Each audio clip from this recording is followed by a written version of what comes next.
You're listening to the Icandemy Podcast, the podcast for people who can but don't know how. This is where you get actionable steps to turn vague dreams into blissful realities. And I'm your host, Omoshola Victoria Wolabi. So let's get started.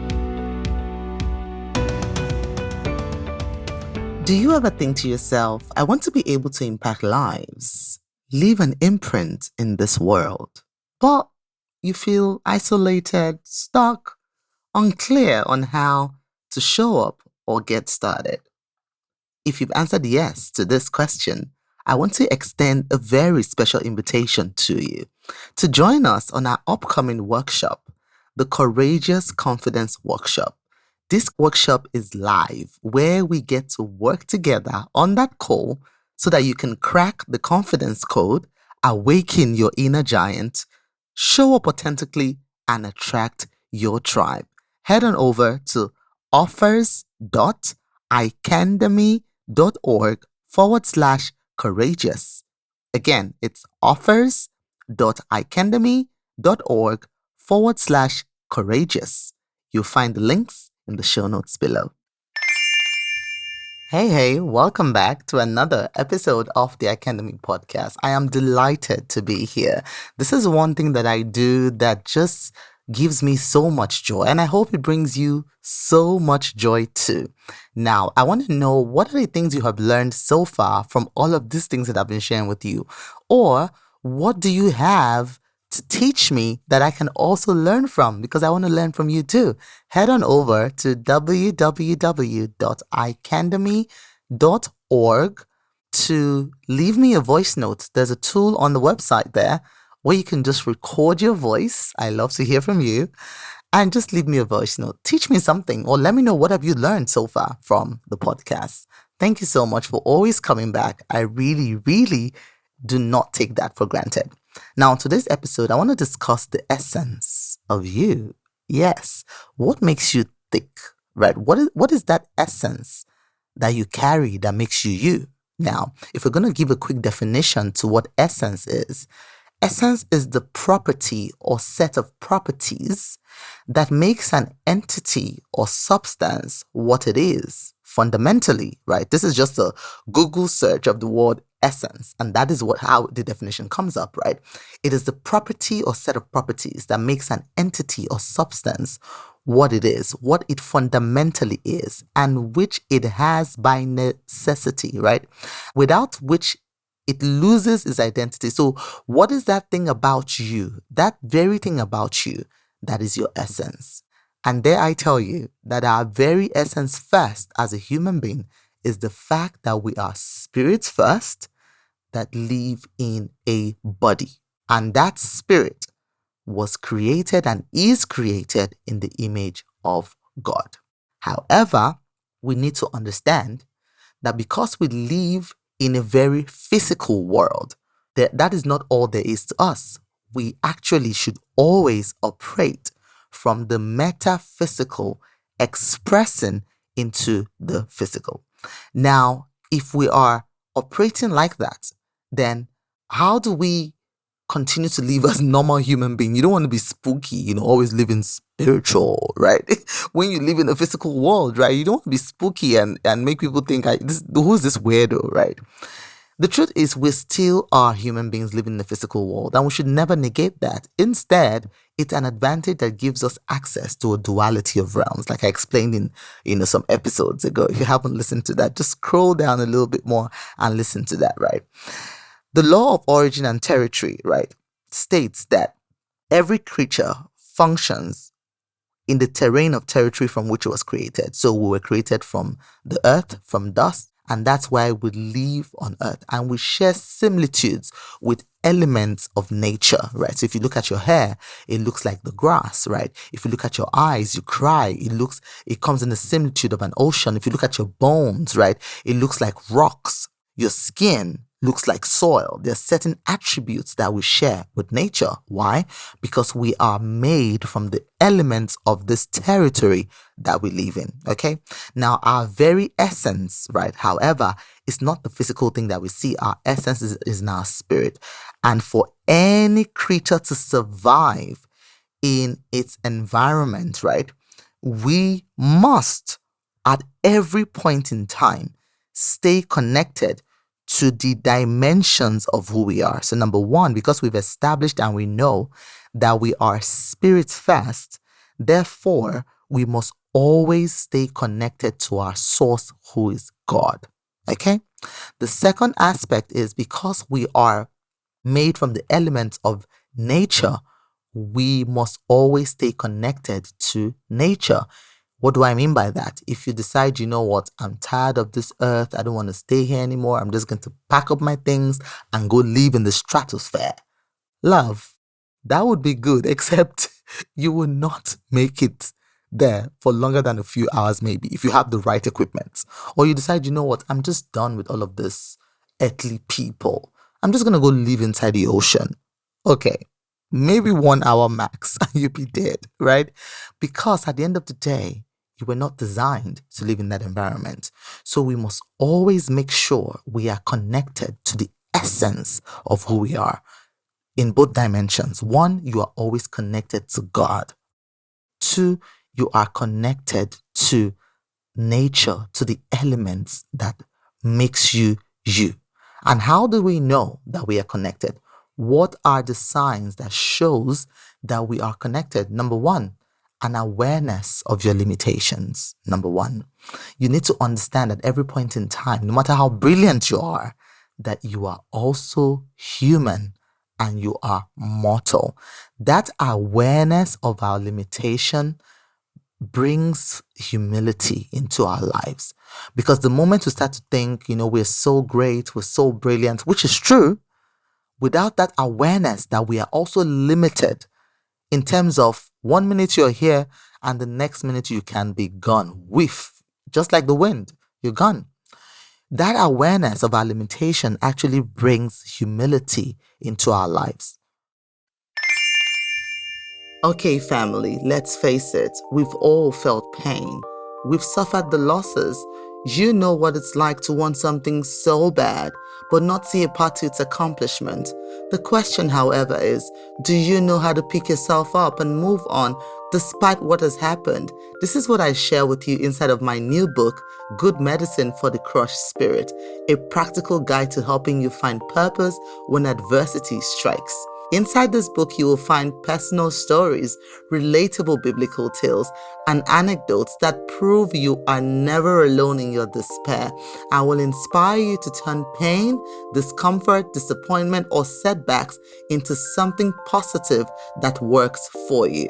So if you're ready to change your life in meaningful and purposeful ways, get your copy of this book today and let the transformation begin. Number two, signs that we are connected. So number one is an awareness of your limitations. Number two is the submission of your will. There's a beautiful gift that God gave us. And to this day, it still makes me wonder why He would give us that free will. And I think it's because He loves us. He doesn't want us to have to worship Him or be connected to Him forcefully. We should desire it and want to do it of our own volition. So number two sign that you are connected is the submission of your will. For example, I'll give you 2 dimensions. You know that on this earth, when you come here, you are here for a reason. So there are many things I would like to do, but I don't do, number one, because I fear God. Number two, because my will is submitted completely to the will of God. So no matter how much I want to do it, if I know this is not in God's will for me, I don't touch it. Another aspect to look at this when it comes to submission of your will is, I remember one time I was driving my daughter to school and she couldn't get over the weather. Oh, why is it raining? Oh, the weather is so this. Oh, it's too cold. And I said to her, we are not the only elements on earth, right? There are animals that live here. There are trees that live here.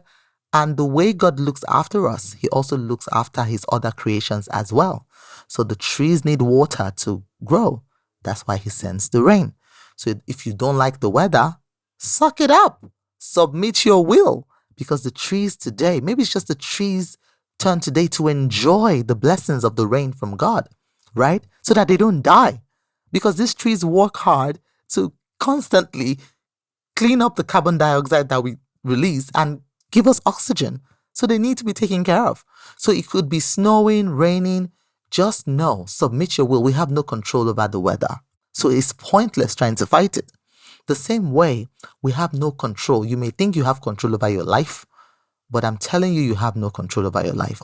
Otherwise, the way Mama Funke Adejimo says it that I listen to, she'll say, if you think you're in control of your life, put an alarm clock next to a dead body and see if the alarm clock wakes them up, right? That's when you know that you have no control over your life, right? No matter how tidy you think it is. So another sign that you are connected is by submitting your will.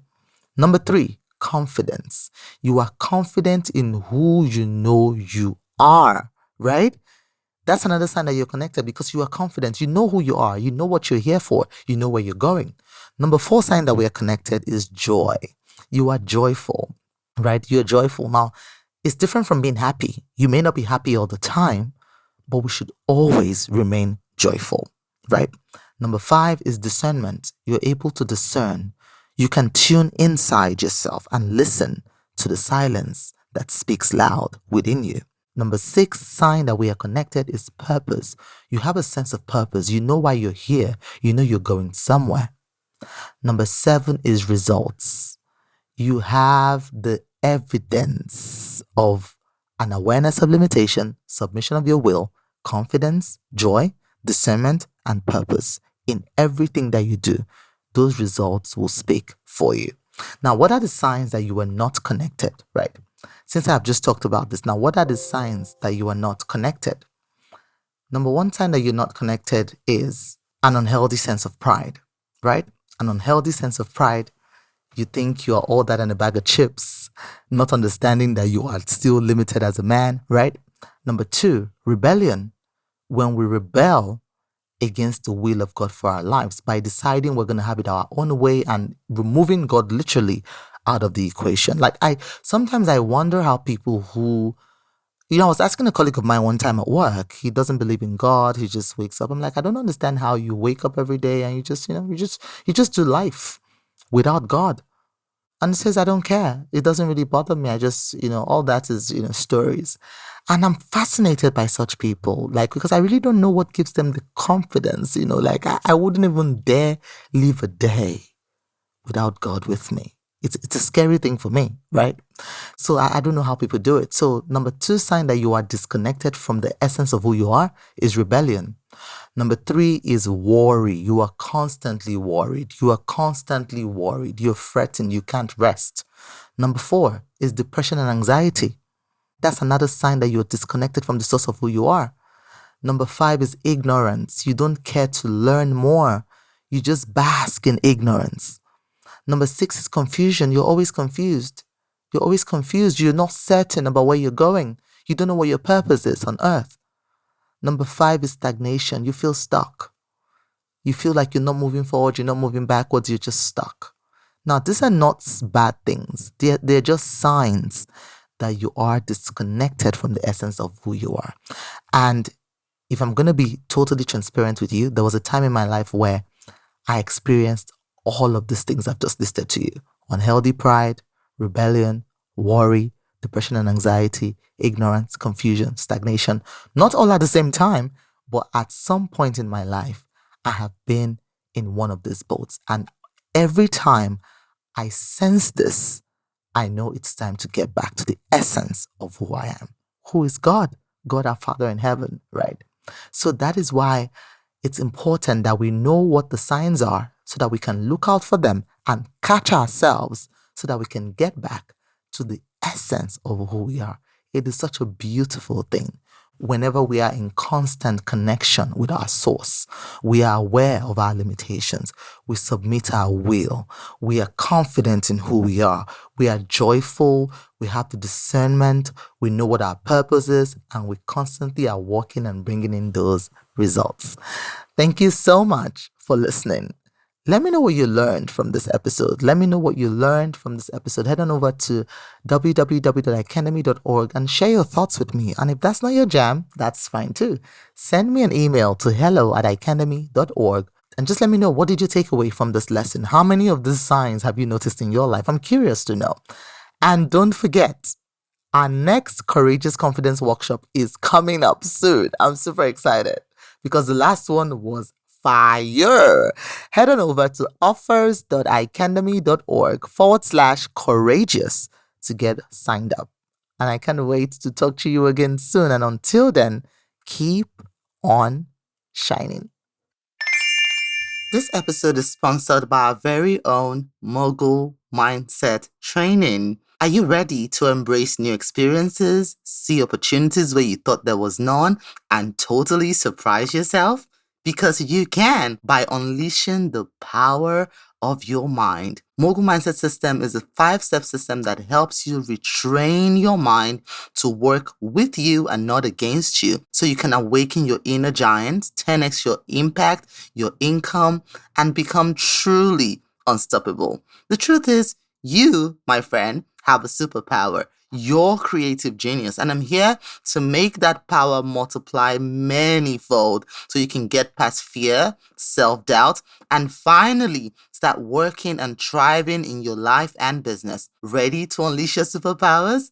I thought you would. Head over to mogul.icandemy.org. That's mogul.icandemy.org to learn more.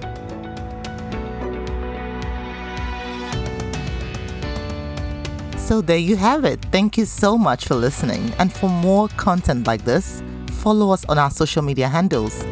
On Facebook, it's at Icandemy, the Facebook page. On Instagram, it's at Icandemy. Or come say hello over on my personal page. On Instagram, it's at Omoshola Speaks. On Facebook, it's Victoria Wolabi. Feel free to reach out, introduce yourself, say hello. I love meeting you. And if you have any stories that you feel will inspire another woman to action, I want to hear from you. I really do. I love hearing from you. Send me an email to hello@icandemy.org. So it's hello@icandemy.org.